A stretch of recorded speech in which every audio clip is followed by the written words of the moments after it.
Hey, what's going on, guys? My name is Dr. Boyce Watkins, and I want to talk about the rapper DMX. I just saw that DMX is dealing with a tough situation. Drugs again. You know, the drugs have been a part of DMX's life for a long time, and this is not new information. But what I want to do is give you a perspective on this so that we don't just sort of do what white media is going to do and, just sort of say, whoa, what a shame. He's so stupid. What's wrong with him? I'd rather give you some perspective on it. You guys know I like to give you the game of life and help break it down for you. And so if you want to get comfortable, go ahead and get comfortable now and hit the thumbs up button. We're going to get started on drboycetv.com, the home for intelligent Black people. So we will begin the process right now.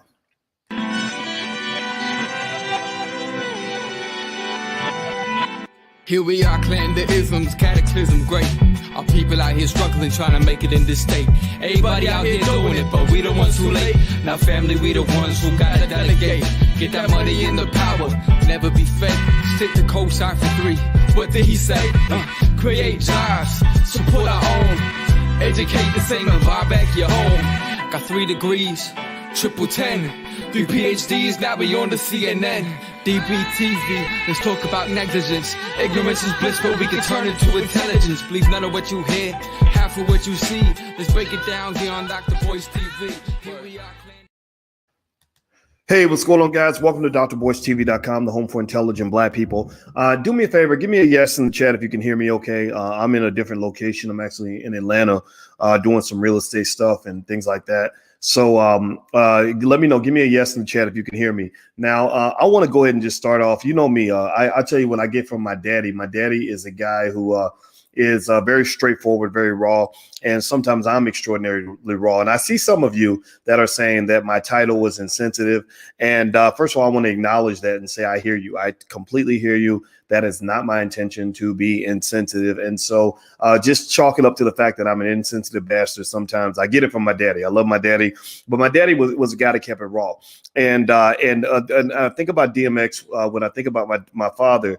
And kind of what went down, when I was a kid.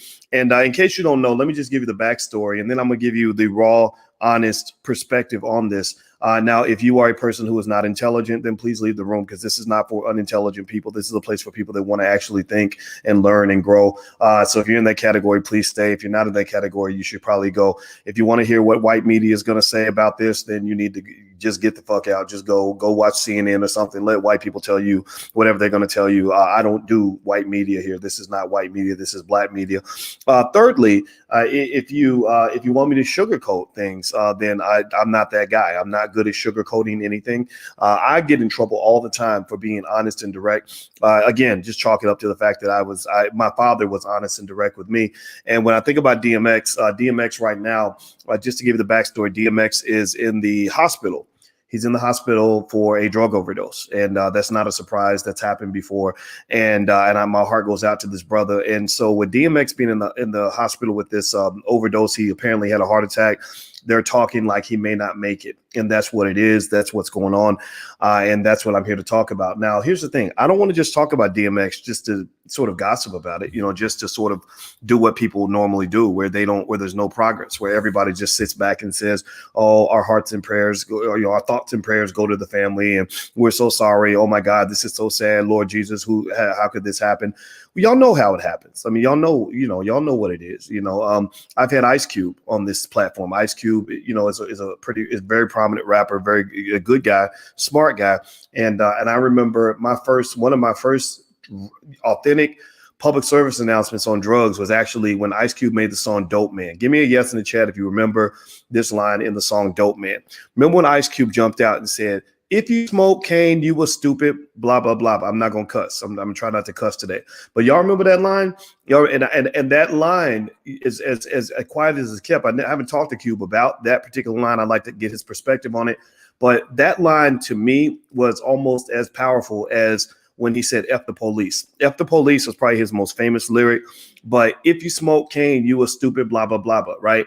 That line was important. Let me tell you why that line was important. It was an important line because as he's telling you the story about the hood and crackheads and what drugs did to the Black community, how they planted drugs deliberately to destroy the Black man, he was making it clear that if you are a person who smokes, then you are stupid. Right now, mind you, you can critique a lot of stuff though in the music, right? There's a lot you can critique in terms of whether the message was appropriate. If you listen to Cube's music to this day, and I followed him for 30 years, or 25 years, however long he's been rapping, and I saw the evolution of his music, right? But you can critique all of it. I think it's all fair game.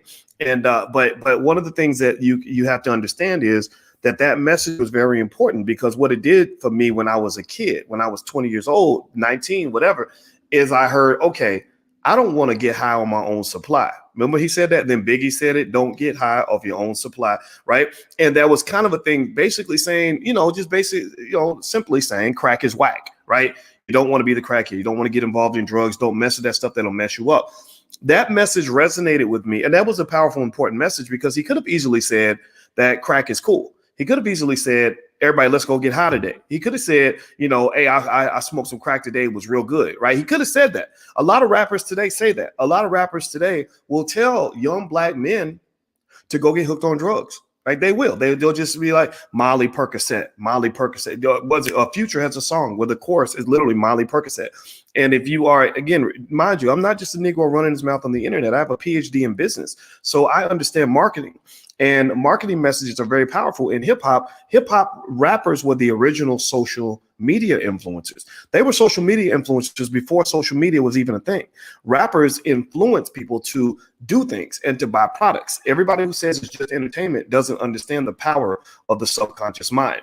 The woman I'm going to marry is an expert on the subconscious mind. We talk about how music literally pierces the depths of your brain to the point where you're taking in messages and you don't even know it. So getting back to DMX and his drug overdose and this horribly unfortunate situation. First of all, I want to make that clear. Like, if my title sounded insensitive, just chalk it up to the fact that I ain't perfect. Chalk it up to the fact that sometimes I say shit and Alicia will be like, boys, that was so insensitive. Why would you say? I'm like, I'm sorry. I get it from my daddy. Because let me tell you how my daddy taught me about drugs. My daddy is experienced with drugs. He said it publicly, so I can say it publicly. He came back from Vietnam. And he had, when he went to Vietnam, they sent a lot of black men to go die in Vietnam. A lot of them came back either dead or crazy or messed up in the head. And while they were there, they got introduced to heroin. My father came back with a heroin addiction. He had to fight through that. And the thing that I remember my father kind of doing with me was he gave me raw, real life scenarios to make 100% clear to me, you don't want to mess with that dope. That dope will catch you. It will grab you. It will hold you for life. How many of you, give me a yes or no if you have anybody in your family that has struggled with drugs. Give me a yes or no if you or anybody in your family has struggled with dope and you understand the devastation that drugs can do, particularly drugs like cocaine, things like that. Give me a yes or no in the chat if you've seen that, right? It's terrible. It's absolutely horrible. And that's one of the reasons why they targeted your community so directly. That's why they went after black people with the drugs, because they said, look, all this black power stuff, all this togetherness and unity and education and black love that's growing, we can kill all of that if we replace the love with the drugs, if we replace the unity with the crack cocaine, if we replace good families with drug related violence, if we replace progress with something that creates no progress at all. Because your drugs become, when you mess with that dope, the dope becomes your lover. The dope becomes your best friend. The dope becomes your life. It becomes your family. It becomes your relationship. And one of the things that I will say about DMX, and again, I'm going to be honest with you. You know how I am. I just tell it like it is. But I'm going to give him credit on one thing. I remember hearing him for 20 years talk about the struggle with that dope. He talks about how when he was 15 years old, somebody, his supposed mentor, literally cursed him. He cursed him. But the thing about a lot of curses you get in your life is that the curse often appears as a blessing. The curse comes disguised as a blessing. You think somebody's blessing you with something good. Like you think that you think you won the prize because she got a big butt and a smile, but you find out that girl is poison. Right. Or they bless you with this great experience, like, oh, I used this dope and it was the best thing in the world. But they've cursed you with something, with a monkey that's going to be on your back for the rest of your life. It's going to ruin everything. It's going to take all your money. It's going to get you sent to jail. It's going to cause you to lose your family. It's going to cause you to lose your respect, your dignity, and probably eventually lose your life. So with DMX and this whole situation that he's going through, I want to ask you guys for permission to do something real quick. As you hit the thumbs up button and all this stuff, I want to ask you for permission. I need you to give me explicit permission. Can I be honest with you? Can I be raw with you? If I say something that's insensitive, I apologize in advance, because I am a truly fucked up individual in certain areas, and I am fully open to that. I completely acknowledge that. So I want to make sure that what I say is not misconstrued as Boyce is hating on DMX. Boyce don't like DMX. I know black folks love their rappers. I know that when somebody goes down and gets sick or dies or something, we spend a lot of time crying, but not enough time learning. We spend a lot of time mourning, but not enough time developing and growing. We spend a lot of time reacting, but very little time proacting. We don't really prepare for the future. We just respond to the past. So I want to ask for permission. Give me a yes in the chat. I want to just be real blatant and real clear about this. Give me a yes if it's okay for me to be honest with you. I need to be honest. I can't, and it doesn't mean I know all the answers. Doesn't mean I'm perfect. I just want to be honest, because I don't want you to think, like, because I saw in the very beginning, people were like, that was an insensitive title. And I know people are feeling something right now. And I get that. I completely get that. And so here's the deal. Here's what I want to break down for you right quick with the DMX thing. And also, by the way, this is Black Owned Media. Please hit the thumbs up button. Take 1 second right now. On the count of 3, everybody hit the thumbs up button or the subscribe button on whatever platform you're on. 1, 2, 3. Thumbs up, thumbs up, thumbs up. Subscribe, subscribe, subscribe. Hit the notification bell, because every time we talk, we do educational church. We don't really just talk about what happened. We try to figure out what's going on. We dissect it. We break it down. So here's what I want to kind of do, because I'm a Negroologist, and I've been studying. I've been a black man my whole life now, and as a black man Negroologist, I'm gonna break down some of what I see in terms of what hip hop culture became. I'm talking about the dark side of hip hop culture. The dark side where you got Lil Nas X, sliding down a stripper pole and getting, butt spanked by the devil, right? Like or Cardi B teaching your daughter to go sell her vagina for $5 and a pair of sneakers, right? And I'm talking about that side. I'm not talking about, the Kendrick Lamars. I'm not talking about J. Cole. I'm not talking about D1. I'm not talking about the guys that are the women that want to do something better. I'm talking about the darker side that was created by people who are not black to pull you into a direction that is not going to empower you. That's not going to benefit you. Because here's the thing about DMX that's really interesting. These are my honest thoughts. I'm about the same age as him, so I watched this guy kind of just take over the scene. If you weren't there, you should have been there. When DMX came out with that voice, stop, drop, shut him down, open up shop. Oh, right. He was like the best. He set records. DMX was in the category of 2 other entertainers that unfortunately took a fall, that were like they were from another planet. 2 more that I think about from the 90s, Mike Tyson and Lauryn Hill. Mike Tyson, Lauryn Hill, and DMX are in the same category in my mind, because those were 3 people who did things that were almost superhumanly extraordinary. Lauryn Hill, when she came in with the Fugees and singing, it was the most beautiful, angelic. Nobody's done what Lauryn Hill has done since. There has not been another Lauryn Hill. Tell me if I'm right. Am I right or am I right? There has not been another Lauryn Hill. Mike Tyson. I'm a second cousin to Muhammad Ali by marriage. I'm from Louisville. He's amazing. But Mike Tyson, there was something special about that guy. The way he would walk in the ring with a big 250-pound guy full of muscles, and knock this guy out in 18 seconds and scare the hell out of him in the process. I've never seen anything like that, right? And then DMX came in. I remember him releasing 2 albums in the same year, and both albums were number 1 and number 2. It was something crazy. He was a guy that was destined to be bigger than Jay-Z in terms of music. He was a guy that was breaking records of all the rappers, like breaking records for the entire music industry. So DMX had the world at his feet, but also on his feet, he had a ball and chain attached to his ankle. And that ball and chain that kept him from flying too high was that dope. And I remember hearing DMX, because I love hearing people just be honest about their perspective. One thing I respect about DMX and Mike Tyson is that these are 2 guys who have had really crazy experiences, but they are very reflective and introspective and just brutally honest. about what they went through and how they got there. And that's one of the things you get from that. And I think I like that because that was how I learned. I had an uncle who was like an older brother to me. I talked about him a few times before where he died, and it was a sad, tragic way for him to die. It was very painful for me because he was my number one role model, the number one person I loved more than anybody in the world. I used to follow him around, and it's really sad when your person you look up to, you realize I can't look up to this dude. like you're 10 years old, like, okay, I got to figure this out, right? No 10-year-old should have to be figuring it out on their own, but I did because he wasn't, he was into, the drugs and all that. And so with DMX, one thing I learned from DMX and Tyson and also my uncle was that you can learn a lot from people who made mistakes, right? Like there's nothing. I think the best teacher in life a lot of times is that person who's really messed up a lot. Yeah, give me a yes in the chat if you know what I'm talking about. Like you got that relative who will just tell you in a minute, I'm fucked up. I've been messed up since the 70s or whatever, but they'll spit game to you in a real honest way. And my father used to do that. My father did that, and he used to take me out, and he would be like, see that motherfucker over there? And I'd be like, yeah. He'd be like, well, he used to be captain of the basketball team. Now look at him. He's homeless. He'd be sitting there homeless, stinky, drunk. And he'd be like, you want to be like that? I'd be like, no. He'd be like, well, then stay away from drugs. That was literally how I learned about drugs. And it worked because I never touched it. I don't even drink. Like, I don't even mess with liquor because I saw what alcohol does to so many black men. It doesn't mean alcohol's bad. I'm not making fun of you if you drink. It got it under control. That's cool.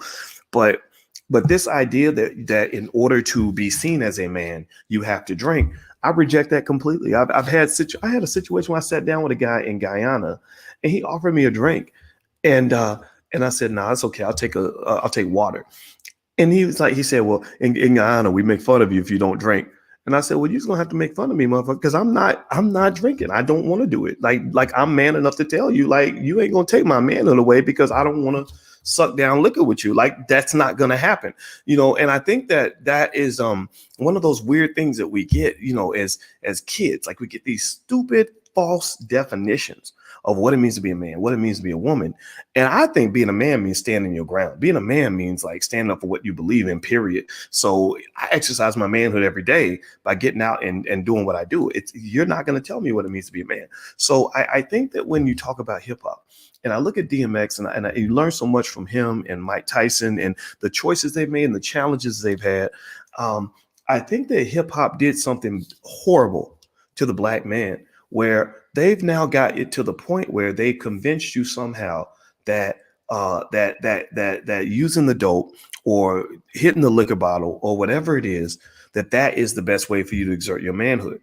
And I can just tell you, I'm not here to tell anybody what to do, but what I can tell you is that, and I hope DMX would agree with me on this. I don't know if he agrees, but you're seeing right now, when you're seeing these guys 40, 50 years old, going down from strokes, heart attacks, whatever, after living a pretty messy life,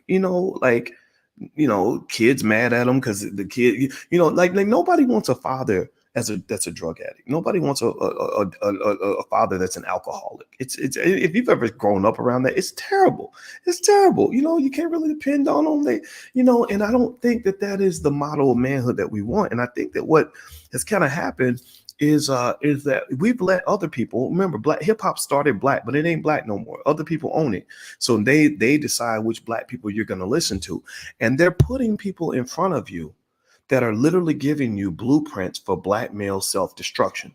The reason I talk so loud on this platform, the reason I'm in here running my mouth and just taking punches and having people get mad at me and talking shit about me every day, is because I'm like, somebody got to speak up against this nonsense, right? And if you agree with me, I hope that you will also help be vocal about it. Get on your Facebook page and share a different message, because what these kids are getting in the music is going to kill them. What they're getting in the music, there ain't not nary motherfucker I ever met in my life who sat around taking Molly's and Percocets all day ever turned out to be a productive human being. Never. And DMX would agree with me. DMX talks about how he got introduced to the dope, to coke, when he was 15 years old. And he said, I can't get away from it. So when I see that, when I would see men say, I can't get away from it, it's better than sex, that told me, man, I better watch out for this. Because whatever that white man put in that shit to put that he's injecting in your brain, it controls you. It takes over you. You become a zombie. You no longer have the ability to exert free will. Black people always love to use the word freedom. We love talking about freedom. Freedom this, freedom that, freedom, freedom, freedom. We want freedom, freedom, freedom. Well, if you want that dope, you ain't got no freedom. You ain't got no freedom. If you are dependent on the dope man, he controls your freedom. He controls your happiness. Like that song with Ice-T. Remember he said, I'm your mama, I'm your daddy, I'm that nigga in the alley. It's like, I'm your best friend, I'm your pusher. Right? Anybody remember that? That was an old song, but it was like so true. It's like that, like those drugs take over everything. When they put that crack in the Black community to destroy you deliberately, that was the first time they'd ever seen mothers abandon their children. There's no stronger bond on earth than a mother and a child. The oxytocin, which is the chemical in the brain that forges the bond between mothers and children, was overridden by whatever artificial chemical is going in your brain when you're hitting that dope. So if there's ever, anything that we can get, I'm sorry, I'm going to tell you, I'm a person that don't believe in sitting around whining and complaining all day. I'm a problem solver. Again, I probably sound like an insensitive bastard by bringing it up this way. And I'm not trying to in any way disparage what DMX is going through. But I think the best way to show respect to a motherfucker is to learn something, grow. Don't do the same damn shit. Seriously, stop repeating yourself. Stop replicating behavior that is going to kill you. Put down don't just put down the dope, but the liquor. I mean, and you can do it if you want to, but put maybe the Popeyes chicken, right? Like how many of our people got to go down from strokes, diabetes, and heart attacks before we say, damn, they are feeding us poison. Our oppressor is growing our food and cooking it, and they're injecting it with poison every step of the way, and we keep eating the poison. How many times do you have to be manufactured into various forms of slavery before you say, let's stop letting these people educate our kids. Let's stop raising our kids to go work for white people. Like there's so many different ways that we just somehow think that because everybody else is doing it, it's okay. I guess it's that a sheep doesn't really know how to be a critical thinker because a sheep will still follow the other sheep, even if they're watching the other sheep get slaughtered. So that's why I say, in this space right now, if you're too much of a sheep or you're not trying to be a free thinker, then you probably shouldn't be here because I'm only going to piss you off. I am not here to regurgitate and reiterate the bullshit that you're going to hear in media. Let me just break it down like this. Think about this. Seriously. Now, again, I'm talking to the Black people who wake up every morning and wonder if you were born on the wrong planet. I'm talking to my fellow weirdos. I'm not talking to the mainstream. I don't want to be mainstream. Mainstream is ignorant. I'm not talking to the masses because the masses are too white. I'm not talking to the sheep. I'm talking to the people that want to be critical thinkers on this and process this for a moment. Let me just lay this out for you. These are thoughts that go through my brain. Again, excuse me if I sound insensitive. I got to tell you the truth. So I sat there and I remember in the 90s, I got OG status. I'm not a kid. I remember the 90s and I remember Bobby and Whitney living their best life, right? Everybody cheering them on, making songs about how they free and liberated and they can do whatever they want. And everybody thinks it's okay because they're famous and they're rich and whatever. But you're starting to see the trickle in of the drugs, right? You're starting to see a little bit, Whitney did that famous interview with Barbara Walters that you can find on YouTube where she says crack is whack. Anybody remember that? Tell me yes if you remember when Whitney said crack was whack. And she said, show me receipts, which was a weird thing to say, to be honest. I mean, like the crack dealers don't give receipts, I assume. I don't know. Maybe they do. Maybe they got new technology or something. But then you saw Bobby and Whitney have a child, a beautiful daughter by the name of Bobby Christine.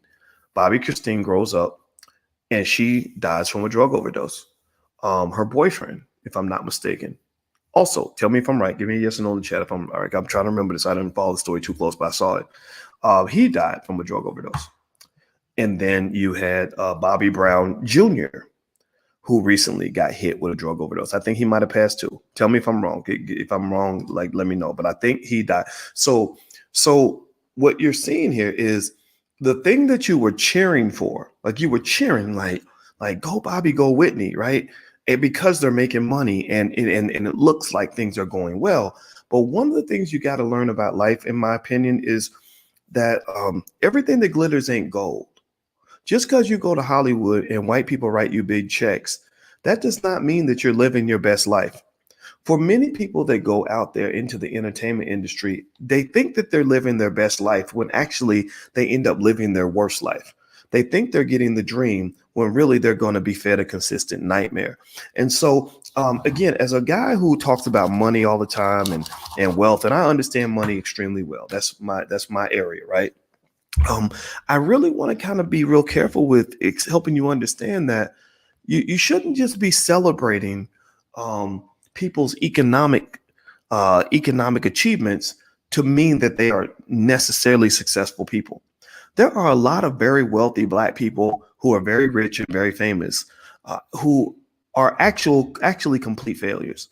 If you look deep into their life, they got so many problems. They got so many problems that you wouldn't even want 10% of the problems that they have. And a lot of times those problems creep in because you forget, you keep thinking that being famous and rich is the goal and that that's the big win, when really it's the little things that can fuck up your shit. Like remember that movie Soul, the Disney movie Soul? That was a great example of this, actually, where the guy spends the whole movie trying to become rich and famous. He wants to perform as a jazz pianist, and also and he gets to perform in this big performance, whatever. And at the end, he gets everything he wanted. But then he looks back on his life and realizes that the treasure is in the little things, the treasure and the danger, right? Meaning that the benefits and the value from life comes from the little things, spending time with the people you love, doing work that you're happy with, being, loved and respected and appreciated in the environment that you're in, instead of being surrounded by white people who hate your guts every day, right? Little things like that is where you find your bliss. That's also, though, if those things are neglected, that's where you can find various forms of spiritual death.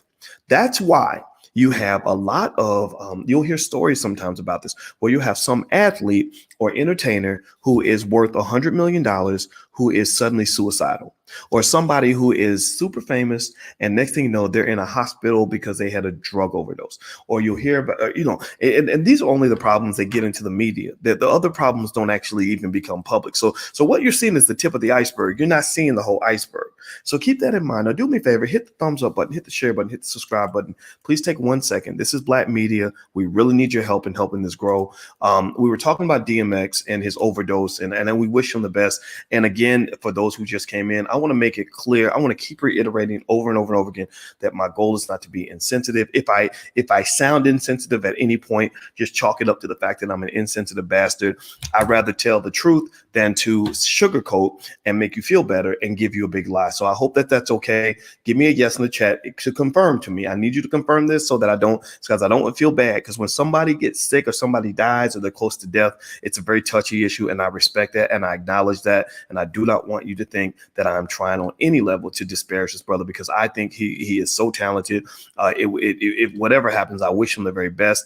I don't, however it ends, I don't know, but it makes me sad to see him going through this. But let me tell you one little story about DMX that's really interesting too. This goes back, again, I told you I'm the same age as him. So I remember the 90s. I remember seeing him rise. I remember watching his slow decline. And I remember this was a really interesting moment for me. I was about 28 years old, and I think DMX might have been 29 at the time.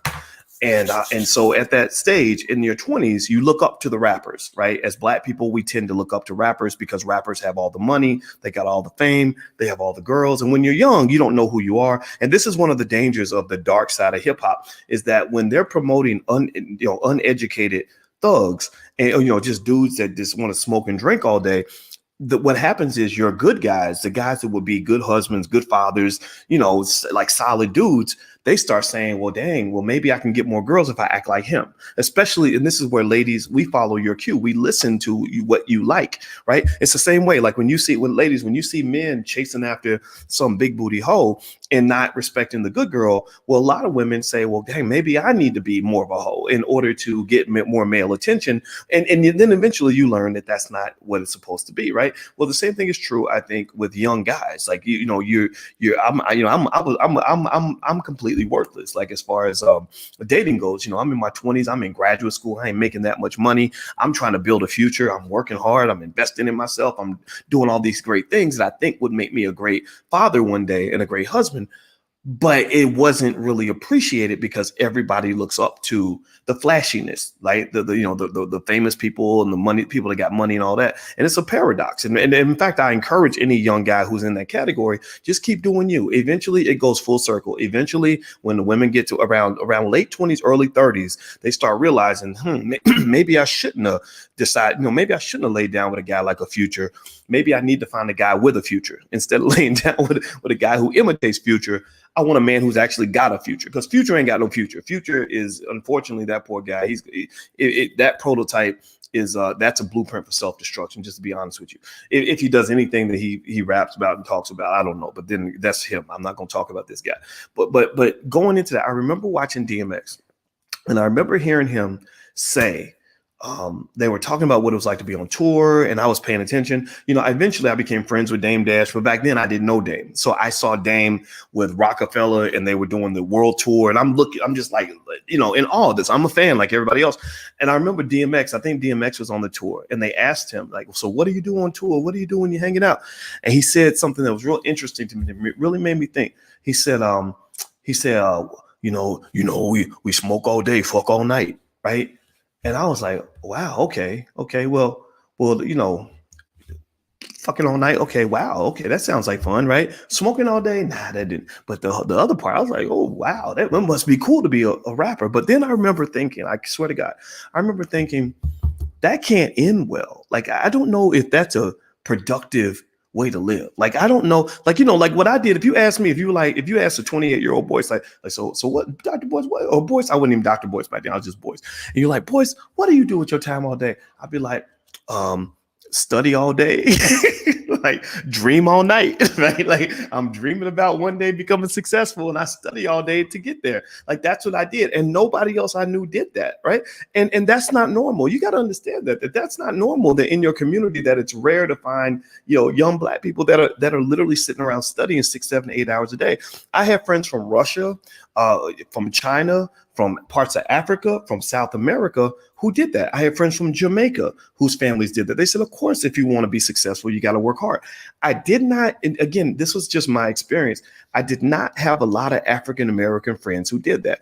I had a lot of African-American friends that were into what I call that slave culture, right? That slave culture where you call up your boy and you're like, hey man, what you up to?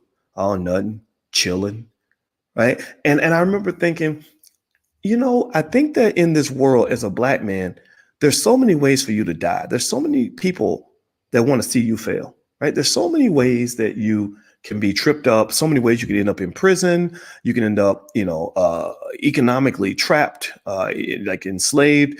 You can end up dead. And I remember thinking, maybe we shouldn't be chilling. Maybe part of the reason that we make such easy prey for the white man's traps is because we have this culture that encourages us to sit around chilling. And I remember deliberately kind of saying, I think I want to walk away from that culture. I don't want to be a part of that. So if you ask me, like, what are you doing today? I'd be like, hustling. I wanted to win. I wanted to be successful. And I think that culture, I think that when you talk about, the music and what it's doing to a lot of our young people, and why so many of our young people end up stuck and trapped, is because there's not something there that's really telling you to hustle, right? But that's changing, right? Like, there's some people out there. I saw this guy that had a platform and it said "Sleep is for suckers." And I was like, I like that title. Now, I don't agree now necessarily with that concept. I think sleep is very important, actually. Sleep is really important for your mental and physical health. You can get plenty of sleep and still be a hustler. But I was like, okay, I get where you're going with that. That's right. Sleep is for suckers, right? And now, but the point of the matter is to say that I like the idea that we've got, just a lot of brothers out here, and women as well, who just kind of are walking away from that nonsense, right? Who kind of like, yeah, you can go into the music industry and be who you want to be, but that's not who we are as Black people. And I think DMX would approve this message. I think that if you were to ask DMX, hey man, what is there anything you would change about your life over the last 30 years? He would probably take the dope out of the equation. This was a guy who he reminds me of what Suge Knight had with Death Row Records. If you remember with Suge Knight and Death Row Records, they were sitting on $1 billion. They were sitting on a couple billion. Kanye West is a billionaire now. I talked to poor Kanye. I remember. I apologize to that brother because he said when we were on the phone, I swear to God, Kanye said he was worth $4 billion, and I also swear to God, I did not believe him. I told Alicia, I said he said he's worth $4 billion. Okay, well okay. I hope that happens one day, but I'll be damned if Kanye ain't worth more than $4 billion. He's worth $5 or $6 billion or something, and so there's billionaires being created in hip hop. I believe that I know Dr. Dre is a billionaire. Jay-Z is a billionaire. I believe Ice Cube. He don't talk about money much when he comes on the platform, but I believe Ice Cube's going to be a billionaire. And maybe Snoop. I believe Snoop, when he's linking up with these tech companies and cannabis brands, I believe Snoop is going to be a billionaire. And Suge Knight should have been a billionaire. Tupac would have been a billionaire.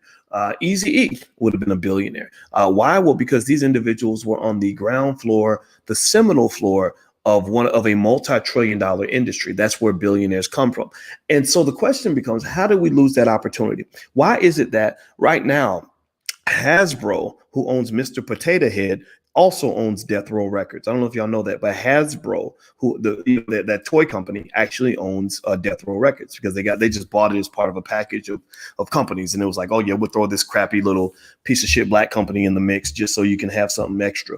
And I think about that, and when you talk about Black wealth, right? When you talk about where the Black wealth went, how did it disappear? I think about things like Death Row Records, which could have fed 10,000 Black people a year. Right. I really believe that. I believe that if there had been a different culture, money making and business and success in general, just success, like high achievement, hustleology, being the best at what you do, that's a motherfucking culture, man. Like if you are in that culture, then you will win. If that is how you breathe, if you eat, sleep, and breathe hustlenomics and high achievement and hard work and never giving up and persistence and consistency and learning and all that, you're gonna win. You're gonna win. And so I think about that, right? And I say, what if? And you had a little bit of that, right? Tupac had some of that, right? With Death Row. Remember when Tupac got out of jail, first thing he did was he went to the studio, and all he did was he was in the studio just milking the cow. Like he knew that his voice on a record, Tupac was in that DMX category.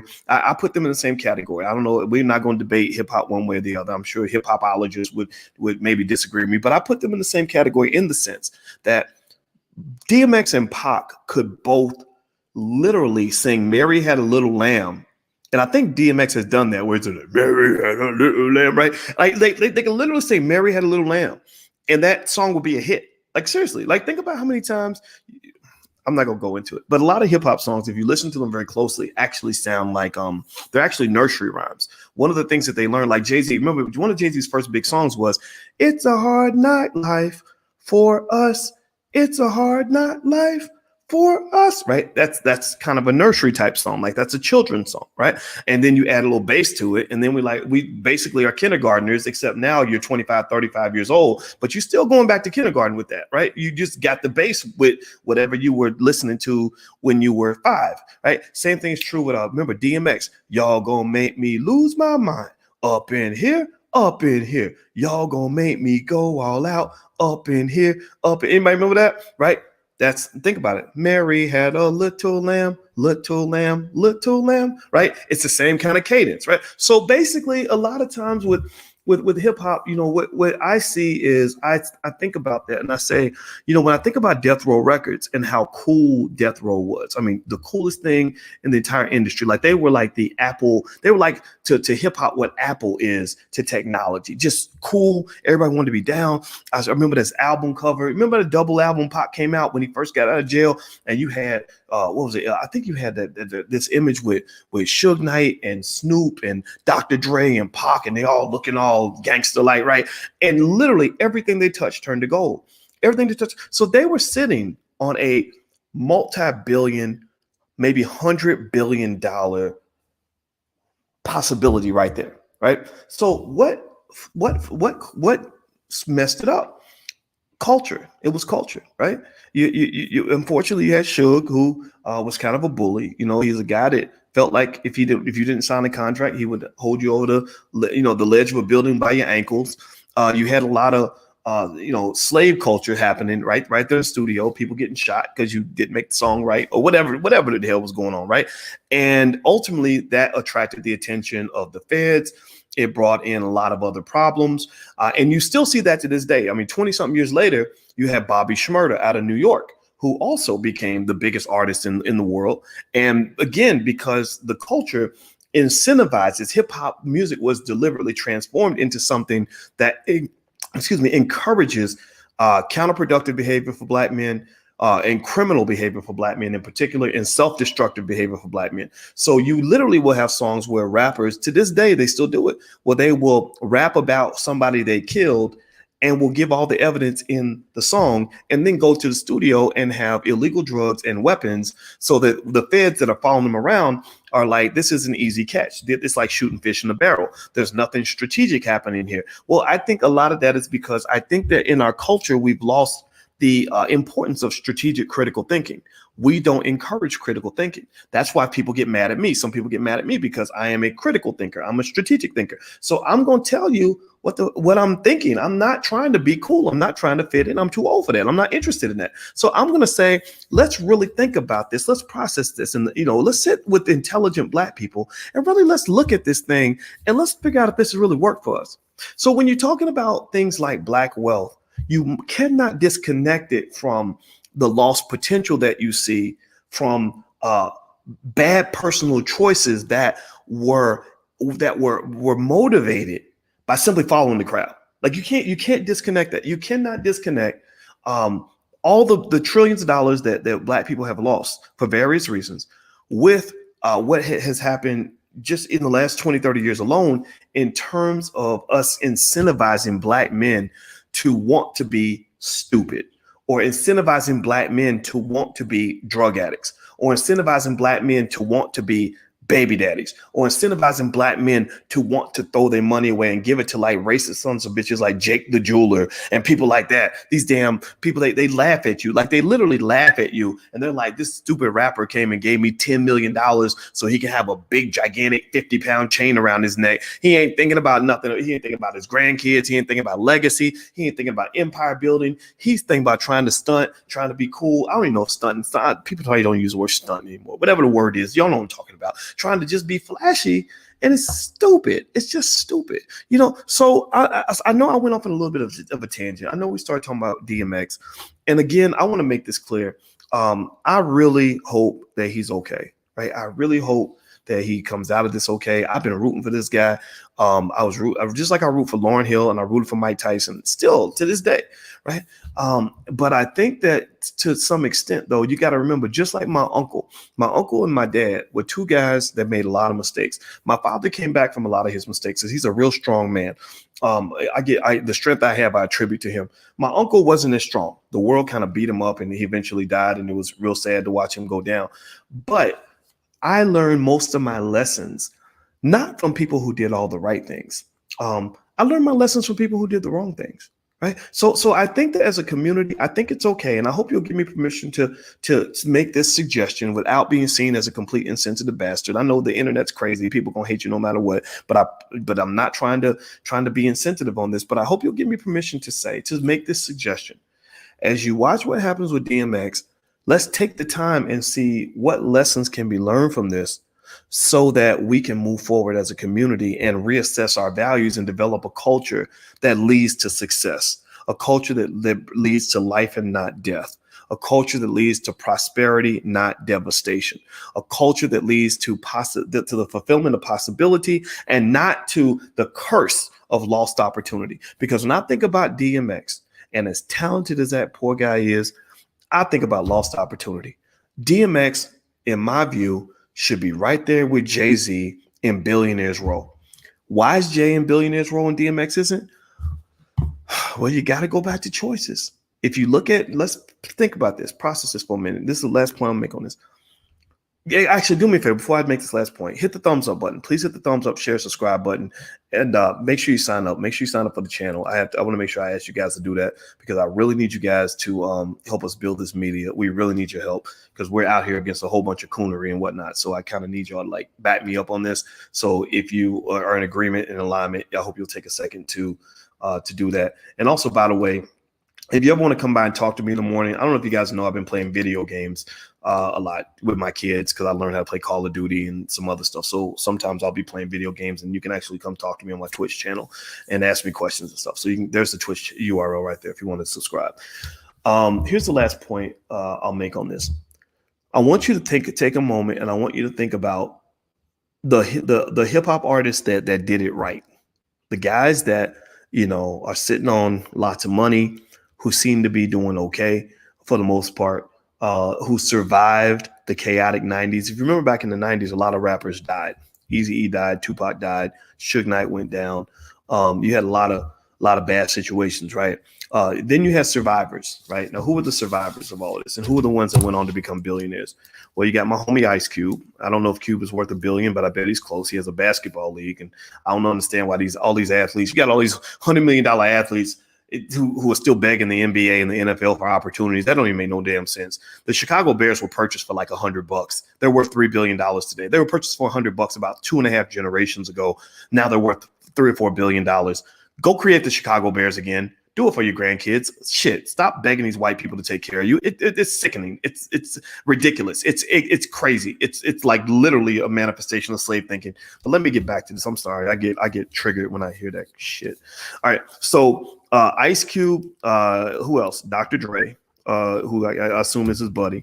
You got Kanye, the Republican. He's a billionaire. What's another one who did? Diddy. Diddy's a billionaire. Diddy's been a billionaire for a while. And then let's say Jay-Z. So we throw all those guys in there. So if you look at Ice Cube, Dr. Dre, Kanye, Diddy, and Jay-Z, one thing I think that you'll observe is that these guys didn't do what everybody else was doing.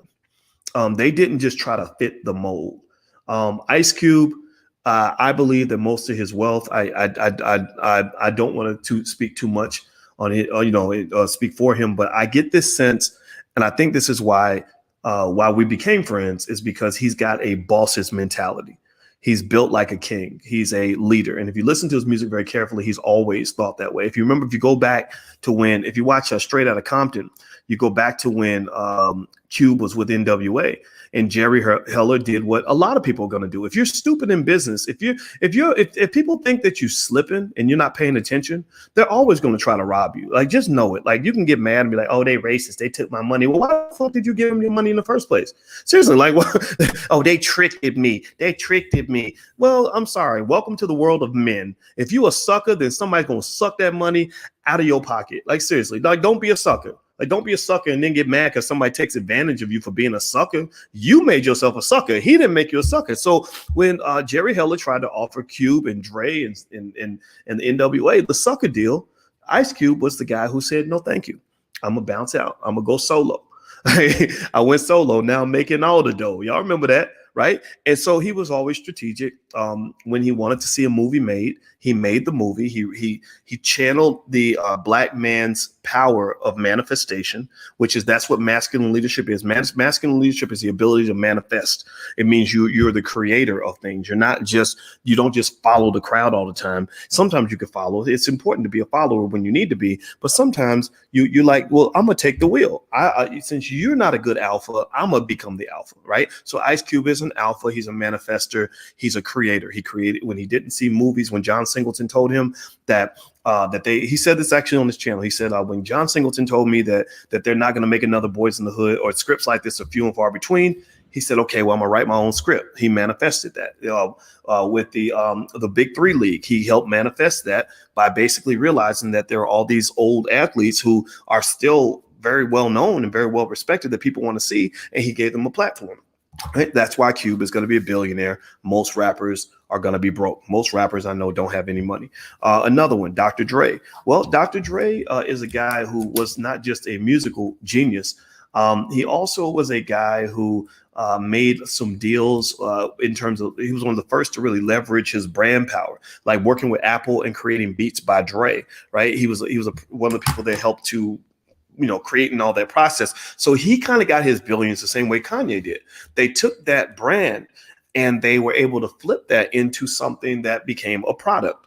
Right now, I don't know if Dre created the product. I'm sure there were lots of other people involved. Right? I went to a party where I went to an All-Star Weekend party that was hosted by the Jordan brand. Remember the other day we were talking about the Jordan brand, and I wanted to make it clear to you guys I wasn't dissing them because these are my friends. Like the guys that run the Jordan brand, I met them. I like them a lot. I was just simply, y'all know me again. I just tell it like it is. Sometimes I offend people, but I can't apologize for your feelings. I can just only tell you what I see. Right? So because facts don't care much about your feelings. Right? It's just going to be what it is.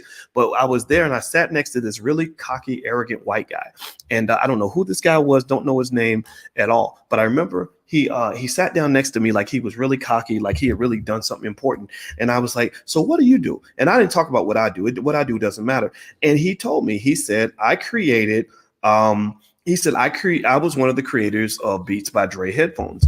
And I told him, I said, you guys did a really good job with the marketing because it was fascinating to me how by putting your headphones on celebrities' ears, you convince people that the value was more than what it actually is. And I don't know if he was offended by that. Again, I told you I piss people off because I'm too direct, but that's what I saw with Beats by Dre headphones. I saw just a great marketing plan. And ultimately, that's how Dr. Dre became a billionaire. Kanye became a billionaire the same way Dre did. He's created these shoes, these overpriced shoes that I would never buy in a million years, but apparently people like them. So now Kanye's a billionaire. If you look at Kanye's other assets, if you look at where he's got his other money, it's a fraction. It's tiny compared to the money he's making from his deals with Adidas and the Gap. So Kanye basically took his brand, flipped it into a product, and now he's worth several $billions. And he don't give a flying fuck if you mad at him for voting for Donald Trump. Kanye done made the whole world mad, and he's still winning. So this kind of shows you, like, stop worrying about what people think. Just be the best that you can be. Seriously. If you're great and you're excellent and you're powerful at what you do, the world will move out of your way. So shout out to Kanye for being powerful. Diddy has always been super strategic for many years. Diddy to me, I think Diddy was the first billionaire of this crowd. Diddy is a guy who also did the same thing, took his brand, flipped it into the champagne thing and moved on. But also, if you remember back in the day, Diddy was never really, he was an okay rapper. He did all right. He had a couple hit songs, but I bet he probably made 10 nickels on those songs. I see Diddy's power being from the fact that Diddy was always an owner. Diddy was always the guy who understood that the power was not from the person who was on the stage. It was from the people who own the stage and financed the stage and were behind the stage. So Diddy, even going back to the days of Biggie, Diddy was around. You saw him on there. He liked that attention. But for the most part, Diddy was always an owner, and that's why Diddy was the first guy to become a billionaire. And then the same thing with Jay-Z. Jay-Z's a guy who I saw Jay-Z mature.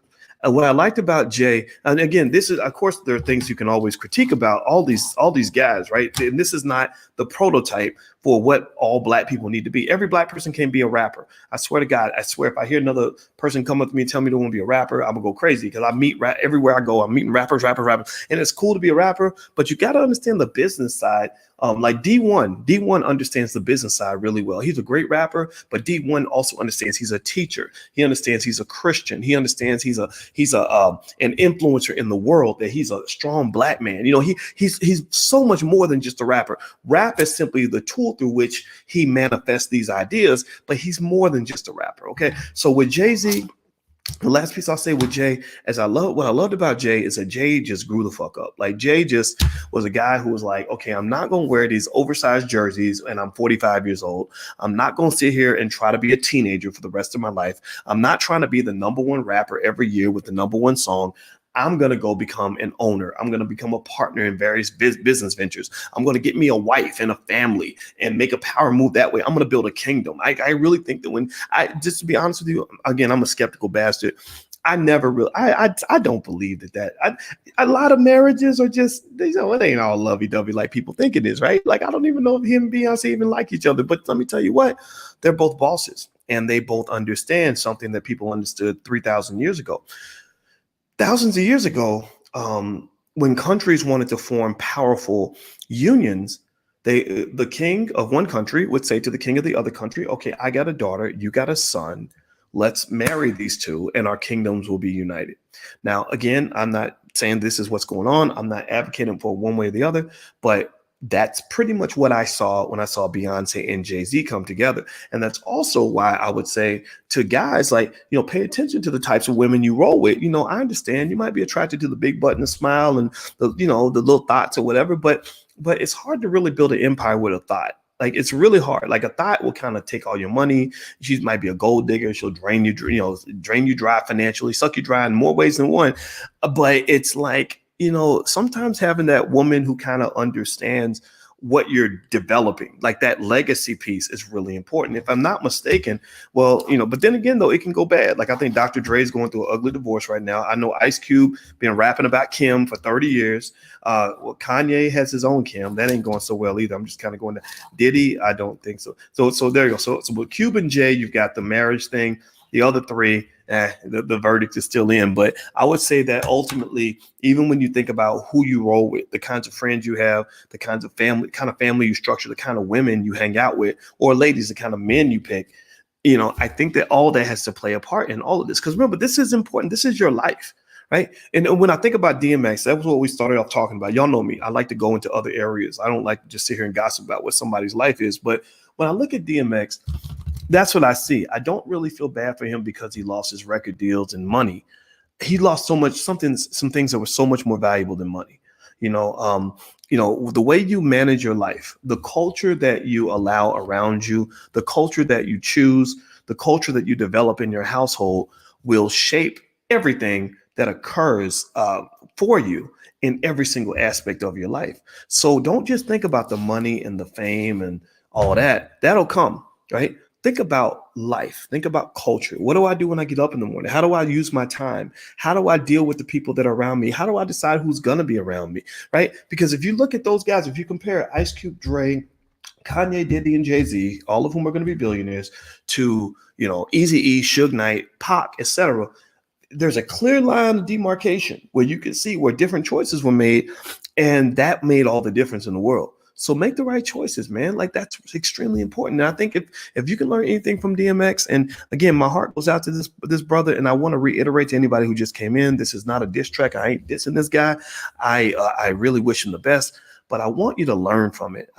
Just like I learned from my uncle when he died. When my uncle died, I learned a lot of lessons from him, and that's the only thing I could get out of that would keep me from feeling like complete shit. Like, nobody wants to see somebody they love go down. But I said the best thing he ever did was he taught me how to make choices in my life and how that's going to play out. And for a Black man, choices are everything. You are in a world where you're constantly under attack. They're constantly trying to take you down. They're constantly trying to get you distracted, get you hooked on that dope, get you stacked up with babies, mamas, get you messed up in a bad financial situation. Whatever it is, you got to be strategic. If you're not strategic, you will not win. You will lose in the game of life. All right. So do me a favor. Please hit the thumbs up button, hit the share button, hit the subscribe button.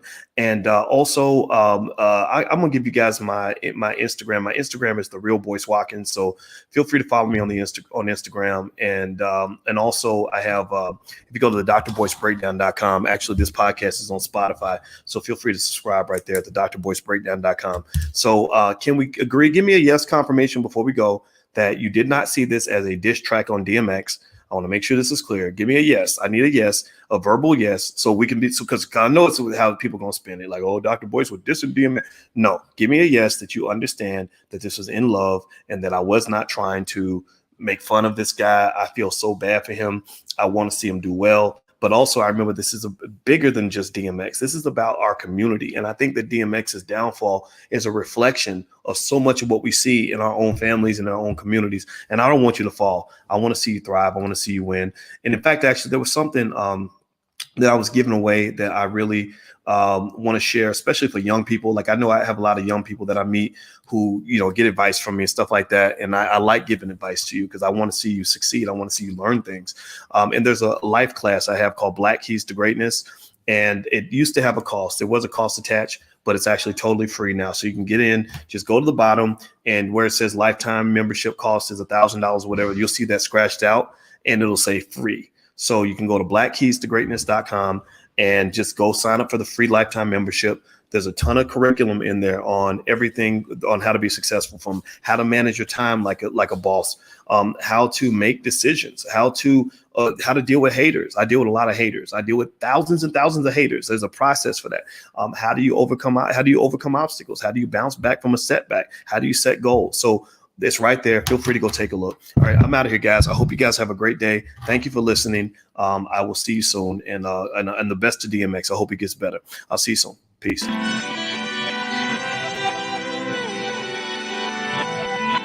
Here we are, clan the isms, cataclysm great. Our people out here struggling, trying to make it in this state. Everybody out here doing it, but we the ones who late. Now family, we the ones who gotta delegate. Get that money in the power, never be fake. Stick to cosign for 3. What did he say? Create jobs, support our own. Educate the same and buy back your home. Got 3 degrees, triple 10. 3 PhDs, now we on the CNN. DBTV, let's talk about negligence. Ignorance is bliss, but we can turn it to intelligence. Believe none of what you hear, half of what you see. Let's break it down here on Dr. Boy's TV. Here we are.